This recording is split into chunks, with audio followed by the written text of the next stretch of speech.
하고 싶은 건데 그 얘기를 순서대로 보기 전에요. 먼저 최근 이슈들을 먼저 여러분들에게 좀 정리를 하고 몇 가지 중요한 것들을 정리하고 좀 넘어가도록 하겠습니다.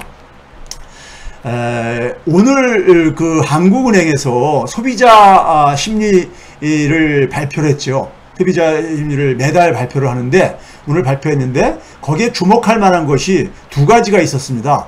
아마 뉴스를 통해서 보신 분들도 있겠지만은 기대 인플레이율. 기대 인플레이율이라는 것은 말 그대로 국민들이 그러니까는 1년 앞으로 1년 기간 동안에 얼마나 인플레가 진행될 것 같으냐. 1년 후에 그러니까요. 진행될 것 같으냐. 이거를 이제 그러니까 묻는 겁니다. 이 기대 인플레이율은 중앙은행들이 굉장히 그러니까는 인플레이율을 전망하는데 굉장히 중요한 지표로 보는 겁니다. 인플레이션을 지금 우리가 문제가 되고 있는 것은 이게 이제 금리 인상을 지금 그러니까는 만들어내고 있잖아요. 추동하고 있잖아요. 금리 인상이 이루어지기 때문에 경제에도 긴축이 되어지고 많은 분들이 금리 인상에 따라 고통도 겪고 있는 거잖아요. 그런데 이제 이 인플레이션이 어떻게 전개될 것인가를 이거를 그러니까는 사람들이 가지고 있는 심리를 보는 거기 때문에 심리를 보는 건데 이게 이대로 진행될 가능성이 높기 때문에 중앙은행들은 이것을 굉장히 중요한 지표로 봅니다. 그런데 7월 달에 기대 인플레이션율이 4.7%로 나왔어요. 4.7%예요. 맨 오른쪽에 보시게 되면 이게 그러니까 작년도 3월 달부터 올해 7월 달, 이번 달까지 기대 인플레이율이 변합니다. 변한데 보시게 되면은 6월달, 7월달에 굉장히 가파르게 올라가고 있죠. 6월달, 7월달에요. 가파르게 올라가고 있습니다. 7월달에 4.7%를 기록했습니다. 지난달에 3.9%였었는데요.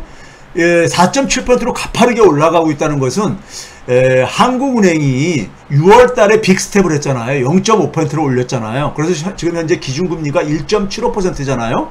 8월달, 9월달에 그러니까는 한국은행의 금융통화위원회가 예정되어져 있습니다. 금융통화위원회가요. 금리 결정이 또 거기서 있을 텐데 8월달, 9월달 그리고 나서 아니죠. 8월달 그러니까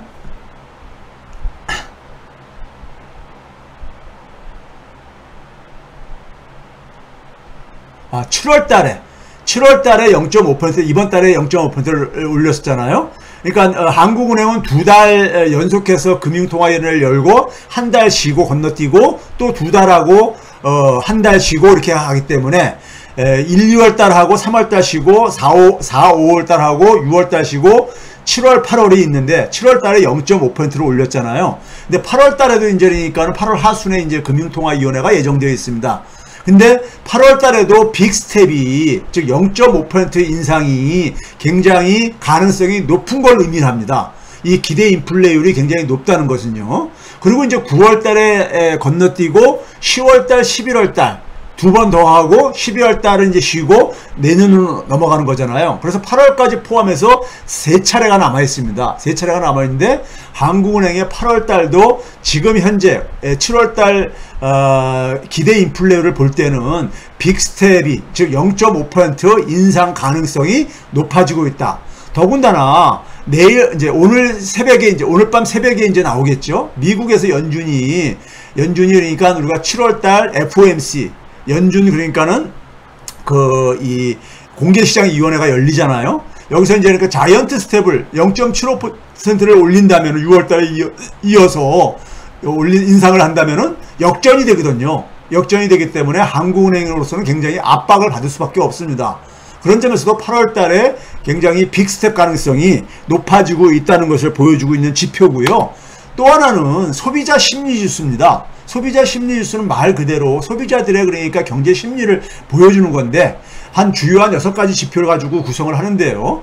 이건 어떻게 이제 그거 하냐면요. 2003년부터 2021년까지 한 18년간 장기 평균값을 100으로 놨을 때 100보다 높으면은 향후 경기에 대해서 소비자들이 낙관적으로 본다는 것이고요. 100 미치면은 비관적으로 본다는 겁니다. 그런데 이것도 마찬가지로 보게 되면은 지난 3월달부터 100 이상을 쫙 유지를 했어요. 5월달까지요. 5월달까지는 이 팬데믹 상황에서도요. 그런데 6월달부터 급격하게 하락하는데 7월달에는 더 빠르게 하락을 하고 있죠. 그러니까 5월달에서 6월달 넘어오면서 한 6%포인트가 하락을 했어요. 6%포인트가 102.6에서 96.4로 하락을 했으니까요. 거의 하락했죠. 그런데 7월달에는 한 10%포인트가 하락을 한 거예요. 10.4%포인트가 하락을 했으니까요. 굉장히 빠르게 하락을 하고 있죠. 굉장히 빠른 속도로 하락하고 있습니다. 그러니까 소비자들이, 국민들이 굉장히 그 향후 경제에 대해서 굉장히 그 불안감을 갖고 있다는 얘기죠. 불안감을 갖고 있다는 얘기입니다. 해피림은 그러니까 우리가 6월, 7월 달이 윤석열 정부, 새 정부가 출범한 상황 속에서 지금 나타나고 있는 것인데, 실질적으로 정부에서 이런 위기 상황에서는, 경제가 굉장히 불안한 상황 속에서는 정부의 역할이 굉장히 중요하죠. 시장이 가계와 기업이 그러니까는 이 동력이 떨어지는 상황 속에서 불확실성이 증대하니까는 가계와 기업이 위축되는 상황 속에서 결국 정부의 역할이 굉장히 중요하단 말이에요. 정부는 그러니까 이런 위기 상황 속에서 국민들을 그러니까 마음을 한대로 모으고, 마음을 모으고 그 위기를 관리를 잘 하고 나아가서는 그 위기를 기회로 그러니까는 반전시키기를 바라거든요. 그게 이제 정부의 역량에 달려 있는 거죠. 우리가 2년 전에 팬데믹 상황 속에서, 위기 상황 속에서 문재인 정부가 그러니까 우리가 K방역이라는 걸 만들어 가지고 잘 위기 관리를 하고 그 위기를 기회로 그러니까 우리가 반전시켰듯이요. 그런데 지금 현재 윤석열 정부는 그러니까는 국민들이 볼 때는 굉장히 불안한 겁니다. 불안하다 보니까 이렇게 빠르게 소비자 심리 지수가 가라앉고 앉아 있는 것이고요. 그 다음에 또 한 가지는 간밤에 나온 것 중에 하나가 IMF에서 7월달 그러니까 수정 경제 전망치가 나왔죠. 그러니까 월드 이코노믹 아웃룩, 세계 경제 전망치죠. 세계 경제 전망치는 IMF에서 대개 그러니까 전년도에는 10월달에 나오고 10월달에 그 다음에 그 전망치가 나오고요. 그 다음에 1월달에 이제 나오고 4월달에 나오고요. 1월달에 그러니까 수정치가 한번 나오고 4월달에 이제 그러니까는 우리가 정식 이제 전망치가 나오고요. 그 해. 그러니까 지난 4월달에 한번 나왔었죠. 그러고 나서 7월달에 다시 중간에 수정 전망치가 나오고요. 10월달에 가가지고 또 한 번째로 나올 겁니다. 그러니까 이게 이제 중간에 수정하는 건데, 여기 보시게 되면 제목이 뭐라고 되어 있습니까? Gloomy and more uncertain이라고 되어 있어요. 지난 4월달에 비해서 보다 더 그러니까 굉장히 경제가 글루미하다 이거죠. 굉장히 그러니까는 뿌옇다 이거죠. 그러니까요. 예? 앞이 그러니까 잘 이제 그러니까는 이 안 보인다 이거죠. 그리고 이제 보다 더 불확실해졌다 이거죠. 보다 더 불확실해졌다 이겁니다. 4월달에 전망한 것보다 성장률이 다 떨어졌다는 얘기들을 아마 들으셨을 거예요. 뉴스를 통해서요. 간밤에 이제 그러니까 IMF에서 나온 전망치입니다. 그런데 여기서 제가 주목을 하는 건 뭐냐면요. 지난 4월에 비해 가지고 그러니까 전망치 조정을 이렇게 보게 되면 재미있는 게 나옵니다. 재미있는 게 나오는데 뭐냐면, 왼쪽은 우리나라를 포함해서 G7 국가들, 우리나라와 G7 국가들입니다. 지난 4월달에 비해 가지고 그러니까 성장률을 다들 그러니까 마이너스로 하향 조정했죠. 하향 조정인데 가장 크게 그러니까 낮춘 게 미국이에요. 미국을 마이너스 1.4%나 그러니까는 하향 조정했어요. 지난 4월달에 비해 가지고요. 4월달이면 어떤 상황인가 한번 생각을 해보세요. 4월달 전망치가 나올 때는 그러니까는 대개 그러니까는 우크라이나 침공의 충격을 그러니까는 러시아가 우크라이나 침공하고 미국과 서방 국가들이 경제 제재를 했었던 이제 그것이 반영이 된, 그것이 이제 그러니까는 향후 경제에 미치는 영향이 반영된 저겁니다. 그리고 이제 중국의 이제 그러니까 상하이 봉쇄는 아직 반영되기 전이지요. 반영되기 전입니다. 그런데 오른쪽에 있는 국가들은 어떤 국가들입니까? 러시아의 제재에 대해서 별로 협조를 하지 않았던 국가들입니다. 협조를 하지 않았던 국가들. 미국에 대해서 협조하지 않았던 국가들이죠. 그렇죠? 뭐 중국이 마이너스 1.1%는 중국이 그러니까 상하이 봉쇄가 있었기 때문에 2분기. 거기다 중국도 부동산 문제가 굉장히 좀 심각합니다. 심각하다 보니까 중국은 그러니까 더구나 제로 코로나 정책이 경제를 완전히 망치고 있는 이런 상황이거든요. 제가 옛날에 중국에 대해서 얘기했듯이요. 중국은 바로 이 국가주의가 이 제로 코로나 정책이라는 방역 정책에 나오고 있고, 이거 국가주의의 함정에 빠져 있는 한 중국의 미래는 저는 경제 전망은 밝지가 않다, 이런 얘기 제가 과거에 한 적이 있었는데요. 자세한 얘기는 과거 중국에 대한 방송을 한번 보시면 이제 이해하실 겁니다. 근데 하여간 오른쪽 국가들이 되게 미국의 러시아 제재에 대해서 비협조적인 나라들이었었죠. 비협조적인 나라들이에요. 인도를 비롯해서 맨 밑에 러시아까지 보는데, 근데 뭐냐면 러시아는 지난 4월 달에 경제 전망치에 비해서 2.5%를 상향 조정했어요. 이거 굉장히 이거 보면 아이러니하지 않아요? 미국이 러시아가 우크라이나 침공하자 러시아에 대해서 경제 제재를 했단 말이에요. 예? 달러 결제망에서 추출을 하고 러시아 석유를 그러니까 팔지 못하게 하고 수출 못하게 하고 러시아에 그러니까는 외화를 그러니까 동결하고 막 그랬잖아요. 그 이유가 뭡니까요? 러시아에 그러니까 자금줄을 뚫어가지고 러시아가 그러니까 전쟁에서 빨리 그러니까 항복하게 이렇게 하려고 했던 거 아닙니까요? 그런데 결과는 미국이 굉장히 그러니까는 타격이 심했고 미국이 가장 타격이 심했어요. 어떻게 된 게요? 서유럽 국가들이 그러니까는 굉장히 지금 어렵거든요. 예? 러시아의 어떤 하나의 이런 거하고 그 바로 인접하고 있다 보니까 우크라이나하고요. 근데 러시아는 오히려 플러스 2.5%, 2.5% 플러스 시켰고 미국은 마이너스 1.4%로 가장 타격이 심해요. 예? 이거 보게 되면 도대체 제재를 왜 했는가 이런 생각이 들잖아요. 피해를 본 게 오히려 우리가 제재를 한 나라들이 피해를 더 많이 봤어요. 예? 피해를 본 게요. 러시아를 그러니까 사실은 피해를 입히려고 했는데 러시아는 오히려 그러니까는 개선되고 앉아 있고, 예? 개선되고 있고요. 자, 그렇다면 우리가 도대체가 제재를 왜 했는가 이런 제재를 해가지고 굉장히 우리나라도 굉장히 지금 힘들잖아요. 러시아하고 교육이 굉장히 많이 줄어들었거든요. 러시아에 대한 적자가 굉장히 증가했고요. 그렇죠? 그러니까 도대체가 제가 그랬잖아요. 이 러시아 제재는 그러니까 성공할 수 없다고 제가 얘기했죠. 처음부터 제가 그 할 때 뭐라고 했습니까요? 세계 경제가 마이너스 썸 게임을 하고 있다. 이건 이길 수 없는 게임이다. 그런 얘기 했잖아요. 실질적으로 한번 봐보세요. 보게 되면은 러시아도 마이너스 성장합니다. 올해. 그렇지만은 이건 러시아는 제재하고 난 이후에 오히려 그러니까는 예상했던 것보다 오히려 개선되고 있다 이겁니다. 미국은 굉장히 그러니까 타격을 굉장히 입고 앉아 있고요. 예? 그 도대체 제재를 왜 한 거냐 이거죠. 예? 이래서 제가 뭐냐면 처음부터 얘기하는 게 세계가 그러니까 마이너스성 게임 바보 같은 짓들을 하고 앉아 있다. 예? 결국은 뭐냐면 국가들 간의 협력을 정치 실패를 그러니까 결국 패권 충돌, 패권의 절대적인 승자가 있을 수 없는 이런 상황 속에서 패권 충돌로 인해 가지고 전 세계가 같이 그러니까 다 힘들어지는 상황을 만들고 있다. 이런 얘기 했잖아요, 제가요.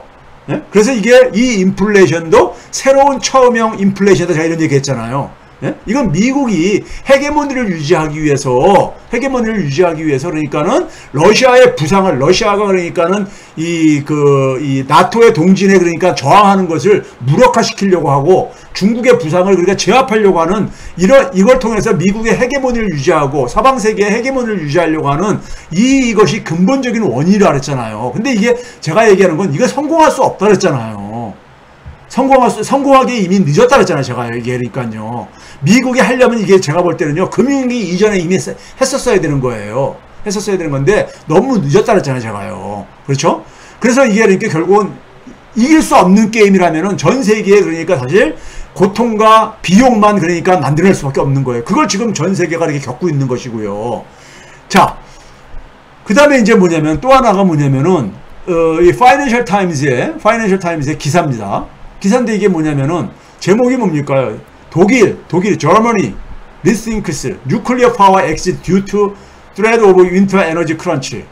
겨울에 지금 그러니까 러시아가 가스 공급을 지금 그러니까 가지고 협박을 하고 있잖아요. 예? 사실상 그러니까요. 그러다 보니까 서유럽이 러시아 가스에 대한 의존도가 굉장히 높은데 그러다 보니까 겨울에 에너지 위기가 여기에 이제 그러니까 위협을 느끼다 보니까는 지금 원자력을 그러니까 다시 그러니까 고려하고 있다는 거 아닙니까? 원자력을요.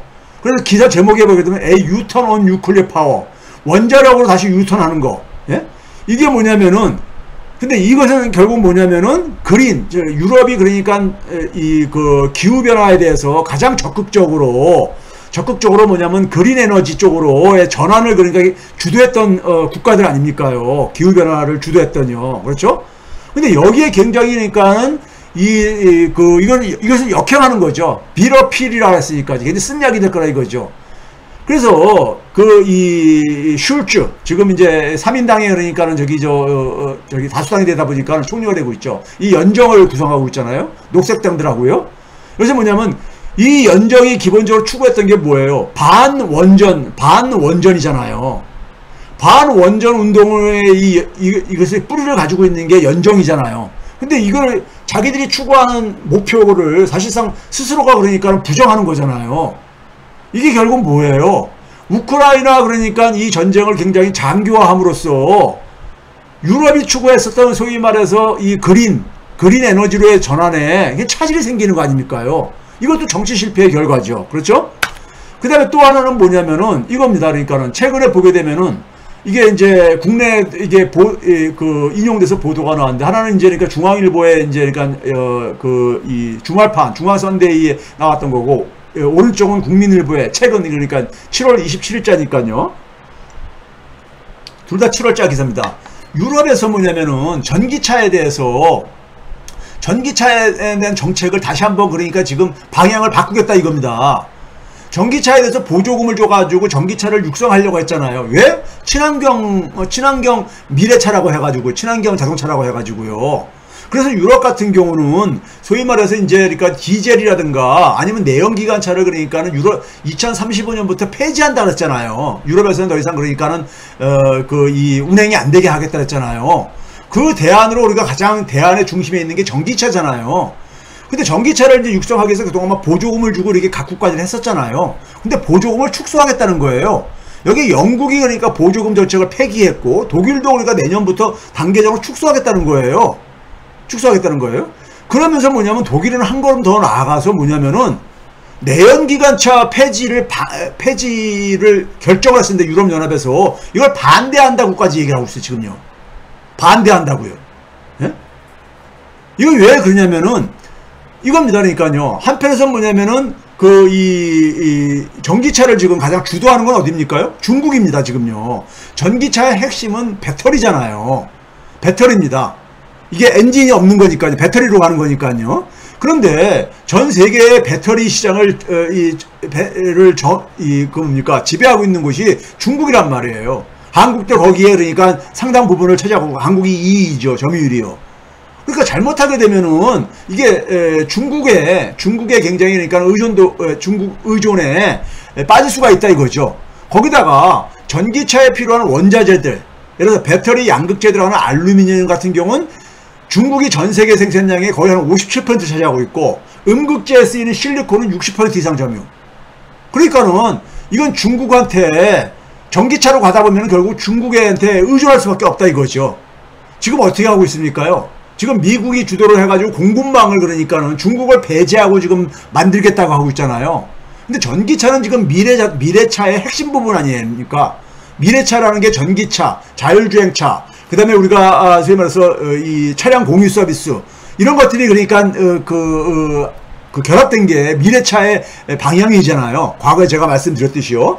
그런데 전기차를 지금 그러니까는 가만히 보니까는 중국한테 잘못하다가는 다 뭡니까요? 종속되겠다 이거예요. 그러니까요. 그러니까 독일 같은 경우는 내연기관차의 강자잖아요. 내연기관차에. 예? 내연 엔진을 쓰는, 그러니까, 강자잖아요. 근데 보니까는 전기차에서는 중국한테 밀릴 것 같다 이거예요. 그래가지고, 그러면 이제 중국하고 싸움을 해야 되는데, 지금 지난번에 얘기했잖아요. 미국이 얘기하는 게 뭡니까? 프렌드 쇼어링을 얘기하면서 중국을 빼고 그러니까는 공급망을 새로 만들자 이렇게 하고 있잖아요. 그러면 전기차는 지금 그러니까는 이 배터리를 중국에 대해서 절대적으로 의존할 수밖에 없는 이런 구조인데, 이거를 그러니까 중국을 빼고 해? 이게 안 맞는 거잖아요. 그러다 보니까 어떤 식으로 되냐? 전기차 자체를 그러니까 아예 줄이겠다는 거예요. 그러니까요. 전기차 산업을 자체를 그러니까는 아예 이제 그러니까는 포기하겠다는 거죠. 그러니까 어떻게 보게 되면 이게 뭐 포기라는 게 너무 극단적인 표현일지 모르겠지만은 전기차를 육성하는 것에 그러니까 지금 보조금 지급도 우리가 축소하고, 예? 이렇게 하고 내연기관차 폐지도 그러니까는 반대한다고 그러고 미국이 유럽연합에서 가장 그러니까 주도국가가 독일인데 독일이 지금 그 얘기를 공공연하게 하고 앉아 있고요. 예? 그러면 이것도 결국 뭐예요? 이것도 결국 뭐냐 기후변화 때문에 전기차도 그러니까 친환경 자동차라고 해가지고 육성하려고 했던 거 아닙니까? 근데 이것도 결국 뭐예요? 중국하고 패권 경제 때문에 결국은 이것도 그러니까 전기차를 방향을 지금 턴시키고 있는 거잖아요. 예? 전기차 방향을 이렇게 지금 엉망진창이 되고 있는 거예요. 그러니까 소위 말해서 리쇼어링, 전 세계가 그러니까 사실 다 이렇게 아주 그냥 밀접하게 서로가 연결되어 있는데, 지난 그러니까 우리가 한 30년 동안 세계화를 추진하면서요. 그런데 세계에 그러니까 우리가 이 공급망에 굉장히 깊숙이 그러니까는 들어와 있는 중국을 빼고 이걸 한다는 것이 이게 얼마나 그러니까 이게 망상이냐 이거예요. 예? 이렇게 하게 되면은 결국 뭐냐면 인류사회가 그러니까 결국은 다 각자 자기들한테 피해를 입히는, 그러니까 제가 마이너스성 게임이라고 하잖아요. 예? 이런 결과를 지금 자초하고 있는 거예요. 스스로가 자기 발등을 찍는 거란 말이에요. 예? 친환경 산업 정책조차도 그러니까 사실상 지금 이 방향을 바꾸겠다고 하는 거잖아요. 지금 원자력 지금 저거 더불어서요. 예? 그렇죠? 왜 이런 일이 일어났냐 이겁니다. 이런 일이 일어난 이유는 바로 뭐냐면은 자기들이 그러니까는 과거에 20세기 때 미국과 서방이 그러니까는 패권을 독점하고 있었던 것을, 예?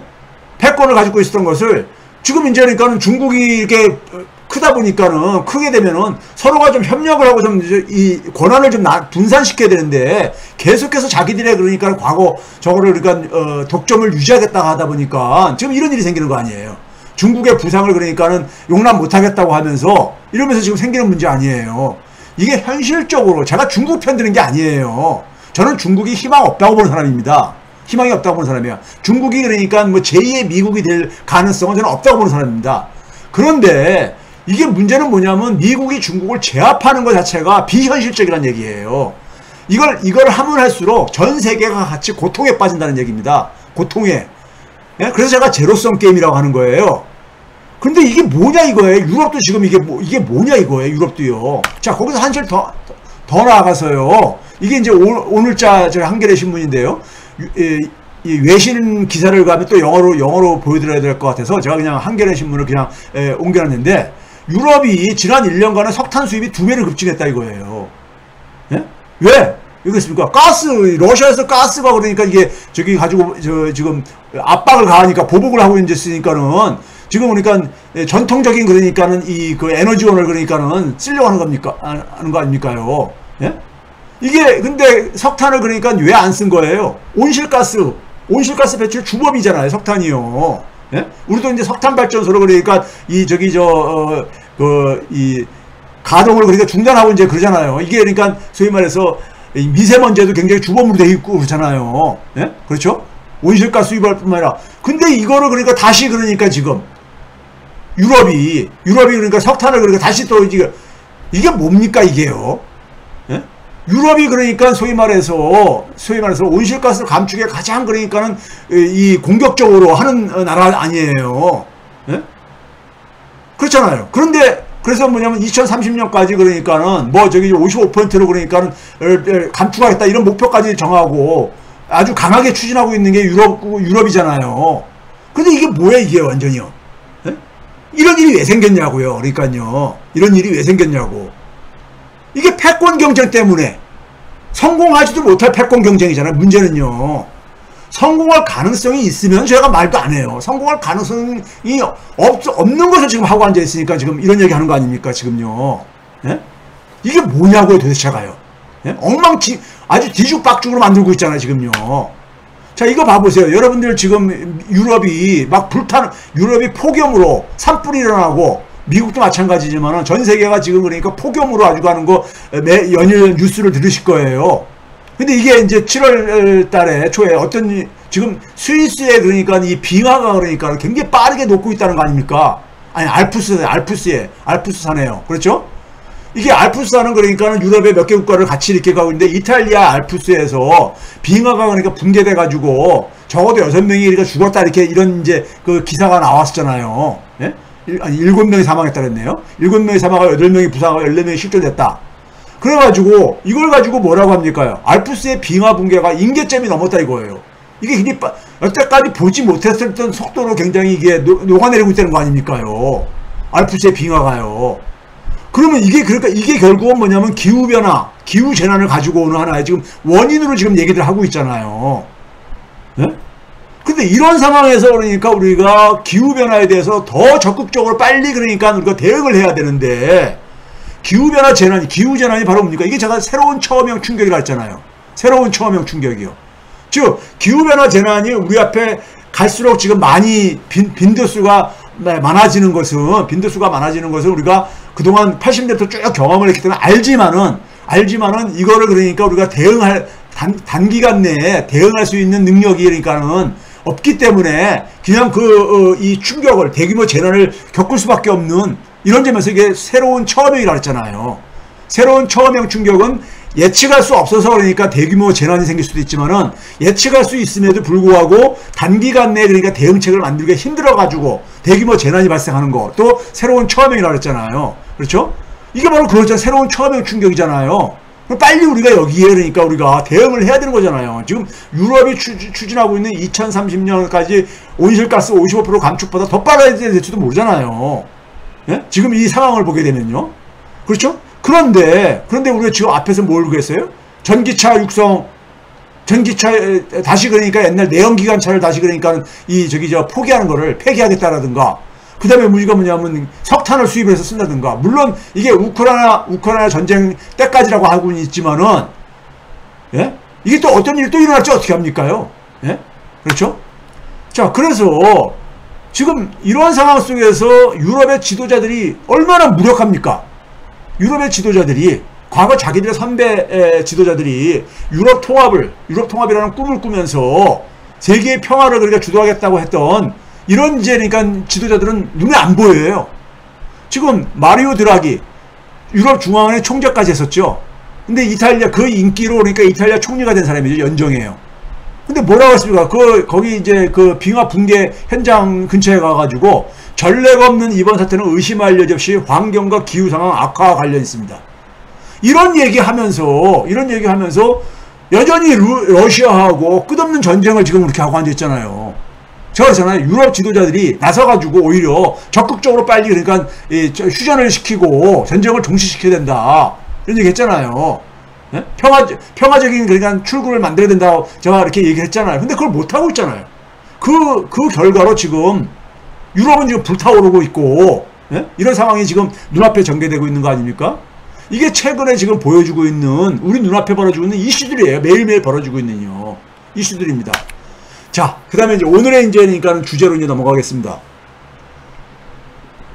제가 얘기했잖아요. S공포, 스태그플레이션 공포는 나라들마다 정도 차이는 있지만은 전 세계가 주요 국가들이 다 지금 겪고 있는 이런 공포잖아요. 그렇죠?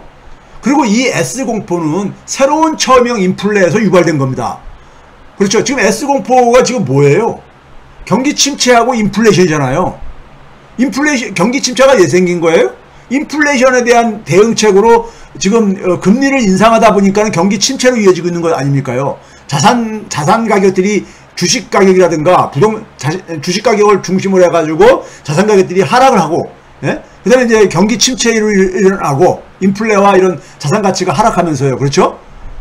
근데 이 인플레가 제가 새로운 초험형 인플레라고 했잖아요. 왜? 이게 기본적으로 뭡니까요?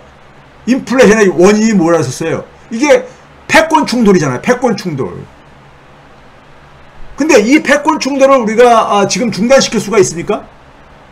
미국이 이거를 그러니까는 미국이 이 전쟁을 나 이제 그만할래 이거 할 수 있겠냐고요. 체면 떨어져가지고. 예? 아니면 그러면 이제 결국 뭐냐면 미국이 푸틴이 그 얘기하는 거 아닙니까? 미국은 니네들 우리 이기지 못한다.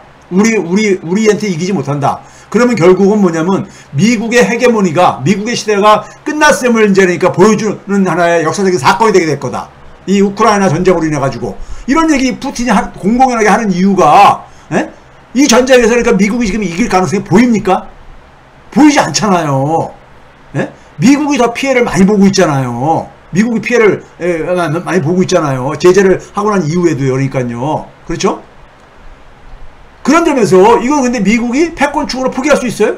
없잖아요. 20세기에 미국은 뭐냐면 자기들이 그러니까는 세계에 그러니까는 자기들이 중심국가라고 생각을 했고 이렇게 했는데 지금 이제 그러니까는 그 권한을 나누고 협력을 해야 되는 이런 상황을 못 받아들이는 거예요. 지금요. 미국이요. 그 결과로 인플레이션 생긴 거 아닙니까? 이게 돈이 많이 풀려서 생긴 인플레이션이 아니라 그랬잖아요. 제가요. 예? 그렇죠?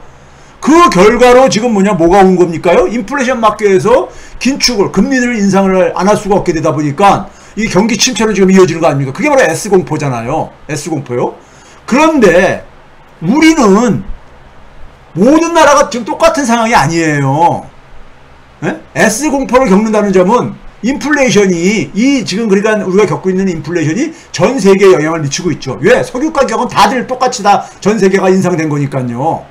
그런 점에서 S공포는 정도 차이가 있지만은 다 모든 나라들이 겪고 있지만은 우리는 거기에 우리만의 또 문제가 있잖아요. 우리만의 문제. 우리만의 문제로 인해서 우리는 D공포요. 그러니까 부채 디플레이션, 디플레이션 공포까지 우리는 그러니까 겪을 수가 있다는 겁니다. 이게 오늘 제가 얘기하려고 하는 거예요. 자, 우리 한국의 문제가 뭐죠? 다들 아시잖아요. 가계부채입니다. 가계부채요. 가계부채 한번 봐보세요. 우리는 계속 증가했어. 주요 국가들은 가계부채가 줄어들고 그랬습니다. 근데 우리나라는 계속 증가하잖아요. 그래서 지금 지난해 말 기준으로 우리나라 가계부채가 GDP 대비 107%입니다. 전 세계 주요 국가 중에서 가장 높아요. 예? 경제규모 큰 나라 중에서요. 가장 높아. 예? 그러면 그런데 우리가 특히 보게 되면요. 문재인 정부에서 그러니까는 이 가계부채에 대해서는 제가 변명을 안 하잖아요. 예? 문재인 정부에서 어느 정도가 가계부채가 증가했냐면요. 672조가 증가했습니다. 672조. 예? 지금 지난해 연말 기준으로 한 2200조가 되거든요. 근데 문재인 정부 출범하기 직전이 2016년에 1520조였었어요. 672조가 증가했어요. 예? 물론 팬데믹 상황 속에서 급증을 했죠. 빠르게 증가했죠. 예? 빠르게 증가했죠. 근데 이게 왜 생긴 거랬죠? 제가 늘 얘기하잖아요. 모피아 통제를 실패했기 때문인 거예요. 문재인 정부의 가장 아픈 부분이죠. 그래서 부동산 정책도 제가 실패했다고 얘기를 하잖아요. 예? 부동산 정책이 실패한 이유가, 예? 물론 전 세계적으로 그러니까는 이 유동성이 많이 공급된 요인도 있지만은 플러스 모피아 통제 실패의 결과예요. 예? 그래서 결국은 해서 정권까지 뺏긴 거 아닙니까요? 예? 예, 윤석열을 찍은 많은 사람 중에 많은 사람들이 뭐냐면 부동산 얘기하면서 그렇게 한 거 아닙니까요? 예? 인정할 건 인정해야죠. 672조나 증가했어요. 가계부채가요. 문재인 정권에서요. 5년 동안에. 예? 이게 뭡니까? 이게요. 자, 또 하나가 뭡니까요? 자영업자 부채죠. 자영업자 부채가요. 특히 지난 팬데믹 2년 동안에 올해 1분기까지지만 얼마나 증가했습니까? 685조에서 961조까지. 어느 정도 증가합니까? 거의 그러니까 한 300조 가깝게 증가한 거예요. 한 280조 증가한 거죠. GDP 대비로는 얼마냐면요, 이게요. GDP 대비 46%입니다. 예? 이게 그러니까는 문재인 정부가 출범하기 전에는 GDP 대비 28%뿐이 안 됐었어요. 28%. 한 480조뿐이 안 됐었다고요. 근데 그 2배가 됐잖아. 자영업자 부채가요. 예? 이 부채가 이렇게 증가한 게 왜 그러냐? 국가가 돈을 안 써서 그런 거예요. 특히 뭐냐면 이 그린 색깔 박스라는 게 바로 뭡니까? 팬데믹 이후에 2년 동안에 자영업자 부채가 급증을 했잖아요. 예? 제가 뭐냐면 재난지원금으로 돈 풀어야 된다. 제가 그렇게 얘기한 이유가, 예? 그렇게 안 하게 되면 가계부채하고 자영업자 부채가 급증할 수밖에 없다. 얘기했던 겁니까? 자, 이게 그러니까 대한민국의 문제예요. 대한민국의 가계부채와 자영업자 부채가. 이게요. 자, 그 다음에 한번 봅시다. 미국을 한번 봐보세요. 참고 삼아서. 미국은, 이게 미국의 가계부채입니다. 미국의 가계부채가 2000년에 71%에서 금융위기 터지기 전인 2007년도에 99%가 쫙 증가합니다. 가파르게 증가를 하죠. 그리고 딱 뻥 터진 거예요. 금융위기가요. 그게 바로 서브프라임 모기지 사태잖아요. 서브프라임 모기지가 뭐예요? 신용도가 낮은 그러니까는 저소득층 혹은 직장도 제대로 없는 신용도가 낮은 사람들한테 막 그 빚내서 집 사라고 이걸 지원해 준 거 아닙니까? 그게 터진 거예요. 터진 겁니다. 그랬다가 미국이 금융위기 겪고 나가지고 가계부채 쫙 관리에 들어가잖아요. 그래서 팬데믹 상황 속에서 2019년 말에 75%였었어요. 근데 지난해 말까지 78% 3%뿐이 안 들어가 2.7%뿐이 안 증가했어요. 예? 팬데믹 상황 속에서 미국은 가계부채 관리를 한 거 아닙니까? 왜 그랬어요? 가계부채 관리를 안 하니까는 금융위기가 뻥 터지더라 이거예요. 과거의 위기로부터 교훈을 얻었기 때문인 거예요. 예? 그런데 한국은 어떻다고요? 가계부채가 팬데믹 상황 속에서 95%에서 107%까지 12%포인트나 증가한 거예요. 예? 12%포인트나 더 빠르게 증가했잖아요. 제일 빠르게 증가한 기간이에요. 예? 이게 주요 국가들은 다 가계부채를 관리를 했다고요. 팬데믹 상황 속에서, 그 어려운 상황 속에서. 그러면 대신 누가 졌겠습니까? 정부가 지죠. 정부가 졌죠. 자, 팬데믹 상황 속에서 미국의 정부 채무가요 104%에서 132%로 얼마가 증가했어요? 한 28%포인트가 증가했잖아요. GDP 대비로요. 엄청나게 증가했잖아요. 왜? 가계부채 증가 안 시키기 위해서 이렇게 한 거예요. 미국은 정부 채무를 무슨 늘리고 싶어서 늘렸습니까? 가계부채 늘리고 싶지 않아서 이걸 저희 늘린 거예요. 정부 채무로 방어한 거예요. 왜? 정부가 더 방어할 능력이 있다고 본 거죠. 정부가 더 방어할 능력이 가계보다 더 실제로 그렇잖아요. 객관적으로 그렇잖아요. 자, 거기다가 미국은 과거의 교훈이 뭐예요? 금융위기 때 보니까는 금융위기 직전에 정부 채무가 60% 정도로 이렇게 안정적으로 유지가 됐었어요. 60% 정도로요.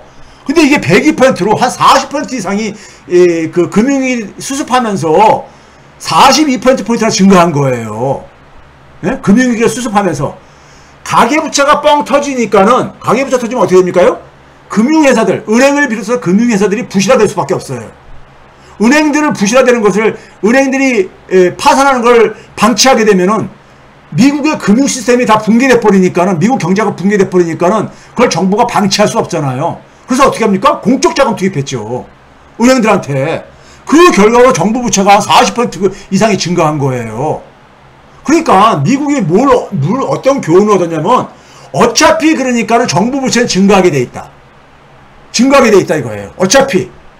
가계부채를 그러니까는, 가계부채를 관리하면은, 가계부채 안 증가시키려다 보면은 정부 부채가 증가할 수도 있고, 가계부채를 그러니까 그냥 방치하게 되면은 그래도 가계부채가 터져가지고 정부 부채가 그걸 수습하다 보면 증가하게 돼 있다 이거예요. 예? 그럴 거면은, 그러니까, 그 과거의 경험을 살려가지고 팬데믹 때는 어떻게 했냐면은, 가계부채는 막는 대신에 정부 부채를 쓰는 것이 훨씬 더 적은 비용으로 드는. 그러니까 여기 한번 봐보세요. 팬데믹 상황 속에서는 얼마가 정부 부채가 증가했습니까? 28%포인트 정도가 증가했고, 반면에 금융위기 때는 42%포인트가 증가했잖아요. 그러니까 가계부채를 키워가지고 가계부채가 터지게 되면은 정부 채무가 그걸 수습하면서 더 많이 증가하더라 이거예요. 그래서 가계부채가 증가하지 않게 막아야 되겠다는 것이 미국이 금융위기라는 값비싼 비용을 지불하고 얻은 교훈인 거예요. 얻은 교훈인 거야. 그러면 우리는 다른 나라가 이렇게 대신 그러니까는 이 경험을 한 것을 반면교사로 삼아야 될 게 아닙니까? 그런데 어떻게 했습니까요? 조중동을 비롯해서 문재인 정부와 정부 돈 막 펑펑 쓴다고, 예? 재정 걱정을 하면서, 예? 우리나라 정부 채무가 OECD에서 제일 낮은 나라, 제일 건전한 나라인데 규모 큰 나라 중에서는요. 예? 그 정부가 돈을 안 쓰게 했잖아요. 정부가 돈을 안 써야지만이 가게나 이 자영업자들이 어디 가서 돈을 빌려요? 금융회사들에 가서 손 빌릴 수밖에 없잖아. 금융회사들이 돈놀이 해야 되잖아요. 금융회사들이 돈 엄청 벌었잖아요. 이 위기 상황 속에서, 팬데믹 위기 상황 속에서요. 그렇죠? 그게 바로 누구예요? 모피아들이 그걸 지원해 준 거예요. 모피아들이 그러고 나서 뭐냐면, 퇴직한 이후에 금융회사가 가가지고 취업하잖아요. 지금 제가 지난번에 얘기했잖아요. 지금 금융위원장 누구예요? 여신금융전문협회, 예? 회장하던 사람이 김주현 씨가 와가지고 하고 있잖아요, 지금요. 예? 기재부에서 금융계통으로 일하다가 금융위원회 갔다가 거기서 퇴직을 하게 되면 그러니까 가는 데가 은행연합회 회장, 저축은행연합회 회장, 저축은행 중앙회 회장, 뭐 카드 이 회사들의 이익단체인 여신금융전문협회 회장 이런 걸로 가가지고 거기서 연봉 수억 원씩 받으면서 그 사람들이 못하나 그 사람들한테 그렇게 연봉을 주겠습니까? 그 퇴직한 공무원들한테. 로비하라는 얘기예요. 정책 로비요. 자기들 돈 벌 수 있게. 그게 제가 모피아라고 하지 않습니까? 공직자들이라는 게 국민들을 위해서 하는 게 아니라 제가 그래서 이렇게 흥분하면서 얘기하는 겁니다. 예?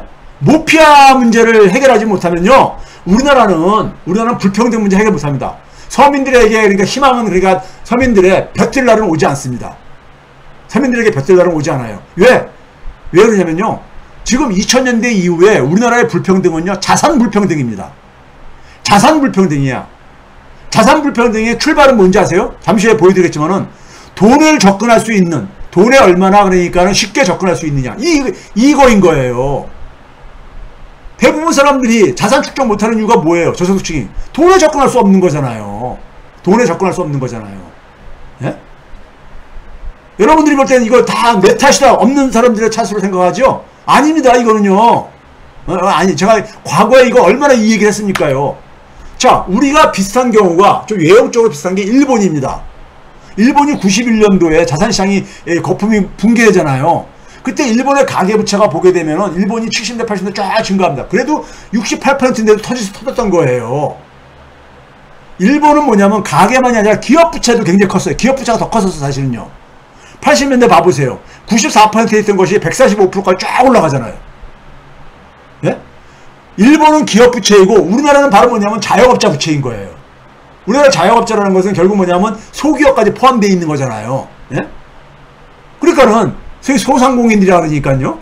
그러니까 여기에 그러니까 우리가 보게 되면 외형적으로 그나마 비슷한 게 일본인 거예요. 일본이 그래서 아까 제가 얘기했을 때 부채 디플레이션. 예? 이 자산 가격이 떨어지면서 잃어버린 30년으로 그러니까 출발점이 된 거 아닙니까요? 근데 일본보다 우리가 더 사실은 더 취약합니다. 왜 취약해요? 일본은 91년도경이면요. 일본 그 당시에 대단했던 나라입니다. 미국 다음으로 경제규모 2위였었고요. 미국이 일본이 미국을 따라잡았다고 하면서 예? 미국의 기업들, 예를 들어서 제너럴 모터스라든가 이런 기업들이 미국에 와가지고 일본에 와가지고 일본 기업들을 그러니까는 소위 말해서 이 연수도 하고 그랬었습니다. 일본이 그 당시에 기세가 등등했었어요. 우리가 미국을 드디어 제쳤다 막 이런 식으로 가면서요. 예? 그러던 시절입니다. 그리고 일본은 어쨌든 간에 준기축통화국가잖아요. 엔화를 그러니까 엄청나게 찍어댈 수 있잖아요. 그런데도 불구하고 잃어버린 30년이 온 거야. 왜 그런지 아세요? 기업부채가 봐보세요. 93년도에 145% 찍고 나서 쫙 떨어지잖아요. 기업이 부채를 줄였다는 얘기 뭡니까? 부채 줄였다는 얘기는 뭐예요? 투자를 안 했다는 얘기입니다. 투자를 안 한 거예요. 투자 안 하니까 어떻게 되겠어요? 고용도 안 증가하죠. 고용이 안 증가하니까 임금도 안 증가하죠.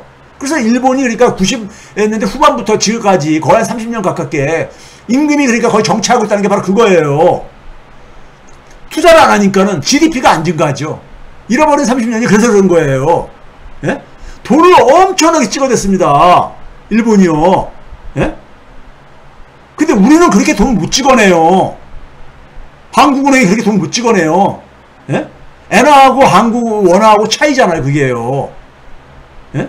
차이입니다. 돈 그렇게 못 찍어내요. 그렇게 찍어내면 우리나라 환율이 엄청나게 거되기 때문에 올라가기 때문에 그렇게 돈 못 찍어냅니다. 예? 못 찍어내요.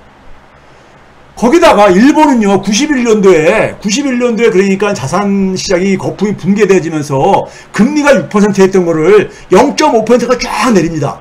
바닥까지요. 소위 제로금리의 원조는 일본이에요. 미국보다도. 양적 완화의 원조도 일본이고요. 일본이 먼저 시작했습니다. 예? 그런데도 뭐냐면은 이 부채 디플레이션을 못 막은 거야. 디플레이션이 뭐예요? 물가 상승률이 마이너스가 되는 겁니다. 소비자 물가 상승률이요. 여러분들은 물가가 마이너스 되면 얼마나 좋을까 그러죠? 아닙니다. 물가 상승률이 마이너스가 되게 되면 사람들은 소비를 안 합니다. 왜? 시간 지나면 더 가격이 떨어질 텐데 왜 지금 소비를 해요? 나중에 소비하려고 그러죠. 소비를 안 하게 되면 기업들이 투자를 안 하죠. 투자 안 하면 고용이 안 증가하죠. 예? 고용이 안 증가하게 되면 월급이 안 오르죠. 월급이 안 오르게 되면 또다시 그러니까 우리가 소비를 못 해야지. 이게 악순환이 진행되는 거예요. 악순환이요. 장기 불황의 악순환이. 그 부채 디플레이션이 그래서 무서운 거예요. 근데 이걸 촉발시킨 게 바로 뭐냐? 일본도 부동산 거품이 붕괴된 겁니다. 물론 니케이 주가가 같이 떨어지지만은 일본도 부동산이 간 겁니다.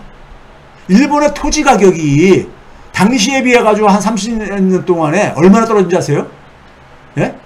한 25% 수준까지 떨어집니다. 한 4분의 1 수준까지 떨어져요. 예? 이게 계속 악순환이 벌어진 거예요. 악순환이. 물론 제가 얘기하는 토지 가격은 전국 평균을 얘기하는 겁니다. 뭐 동경이라든가 대도시 같은 경우는 2016년 이후에 약간 회복된 것도 있지만은 전국 평균으로 얘기를 한 겁니다. 그럼 이렇게 그러니까 우리가 일본조차도 이렇게 됐었어요. 근데 우리가 외형적으로 굉장히 비슷하잖아요. 근데 뭐냐면 일본보다 더 불리하다 이겁니다. 우리 지금 현재 상황이요. 상황이 더 불리하다 이거예요. 그러니까 우리한테는 스태그플레이션 이후에 이 문제가 남아있는 거예요. 가계부채하고 자영업자 부채가 남아있는 거예요.